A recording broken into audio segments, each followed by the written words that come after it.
Welcome to Reinventing Minecraft's History and Mechanics, where we talk about the hows and whys of a particular event, feature, concept, or bug in Minecraft and how it could be potentially implemented back into the game. Today we'll be discussing brick pyramids, Indev houses, and Minecraft humans. Brick pyramids, according to Minecraft's official fan wiki, were giant structures that were used not only to test giant structure generation, but give the player access to bricks before you were able to craft them in-game. They were implemented on February 27, 2010 at 2:33 p.m. UTC. They were swiftly removed exactly a month later on March 27, 2010 with the addition of New World Generation. Still, despite its short existence, many love the brick pyramids to this day. That's why I wanted to see if they could be re-implemented back into Minecraft. Many can argue that the desert temple, and even later the water temples, are the natural successor to the brick pyramids, but I like to imagine there's another type of structure that could exist. On my screen now, I'm building a theoretical structure that can be implemented as an ode to the brick pyramids. They would be much smaller and much more intricate. I like to imagine they'd have different themes based on where they generated, almost like villages have. I tried my best to stay within a Minecraft style, but I do realize that I've deviated from that quite a bit. But I'll let you watch the building process now.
For loot tables, I would use a mix of traditional items and items based on the theme.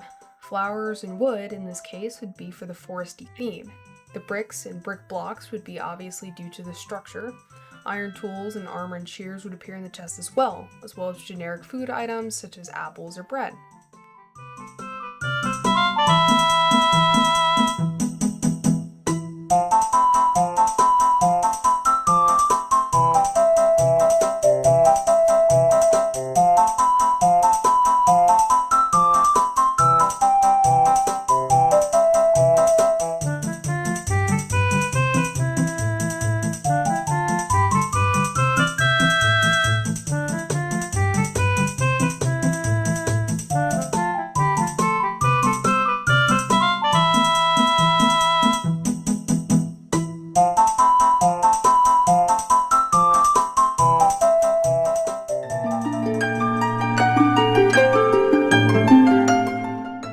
Next up, Indev houses.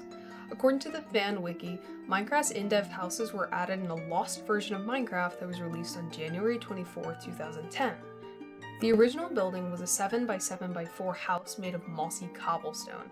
It contained 2 torches and 4 chests, filled with TNT, every block added into the game up until that point, and tools. My favorite out of all of that was the chest that existed every color of wool that was in the game. I still miss this. They were so pretty, and that in itself honestly needs to be added back into the game, but I digress. The Indev houses were later changed to wood and stone as of February 13, 2010. A day later, on February 14, 2010, Indev houses became somewhat rare structure due to a bug that prevented them from spawning. This lasted until the end of Indev, where they were swiftly removed on February 27, 2010. Here, I'm building the Indev house. I started with a 7x7x4 structure and then freestyled from there. I wanted to go almost for like a surface level dungeon. I used silverfish stone eggs here too because I don't feel that they are used enough in the game. I really went for a more torn and tattered look here. The reason for that is because I really like the idea that the building has been there since Indev, like insinuating that your world has existed that long and that it has simply aged over time. Anyway, I'll shut up and I'll let you watch this be built.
For loot tables, I included TNT, pork chops, poppies, iron tools, wool, flint steel, and apples. The reason for this is because almost all of these are items that appear in the original Indev houses. Wool is to represent all of the different types of wool types. TNT was in the OG Indev house. Poppies were an ode to the original roses, despite this not really existing at the same time, and that's going to be the same for pork chops, as later in old versions of the game, pork chops could only be 1 per slot, and you would eat them instantaneously. I added bricks in there as well because it was super hard to have bricks early in the game, so I wanted to include that in the chest as well. As a side note, I feel really old now, because while I was doing research for this video, I realized that mud was added in 2014, despite me still thinking that it's a new item, alongside banners, item frames, horses, fireworks, elytras. Those are all super new to me. I am getting old, apparently. Finally, this last remove feature is one of my favorites. This is the human mob, added on May 13th, 2009. They could not destroy or create blocks, and they would kind of run around aimlessly on the map. They were removed and added multiple times throughout Minecraft's history and have swapped from being passive to aggressive, back to passive, being a passive-aggressive mob, and so on and so on. In the human mob's final death, its removal from the game took various versions over many years. The last remnants of its AI and game ID being wiped completely from the game occurred on August 10th, 2016, a whopping 7 years after its first addition to the game. Here, I'm editing Alex and Steve skins to add backpacks. The reason for this is because I would love to see these characters added back into the game, perhaps as nomad characters. This could explain how structures even exist in the game in the first place, and how the player wouldn't be the only human in the game. The aggressive human would perhaps spawn in the Indev house I created and would attack all hostile mobs plus the player, while sparing passive mobs. The passive humans would perhaps spawn in the brick pyramid I created and would attack all hostile mobs but leave the player be. These mobs would be rare, and similar to when witches were first added, could only be found in the structure that they were associated with. I imagine they would drop items similar to their structure's loot table alongside any gear or tools they might be holding or wearing. I imagine that passive humans would have a trading mechanic that was different from villagers as well. Perhaps they would use other items to trade instead of emeralds? For example, you would be able to trade an iron sword for 16 pork chops, or trade 16 cobblestone for a pretty flower, and etc, etc. And that's it. I hope you enjoyed the video. If you haven't liked or subscribed yet, please go ahead and do so. It takes so much time to make these videos, and I'm managing a full-time job and university simultaneously, so it would mean a whole lot to me if you could do so. Also, I'd like to say thank you. I recently reached affiliate on Twitch, twitch.tv/CameronVidI, and I just want to say thank you. That's totally crazy. Thank you so much. And let's talk fan art. So today we have 6 pieces of fan art. That's absolutely crazy. I love them so much. These 4 here were done by my beloved Sleps from my Discord. You can also find her streaming on Twitch at sleps_.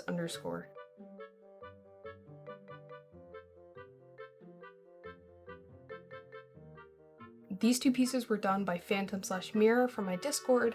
They're also super amazing and I love them. Thank you all so very much for watching. I appreciate you a ton. Here's my socials, feel free to follow or support me, and I'm gonna head out. Thank you!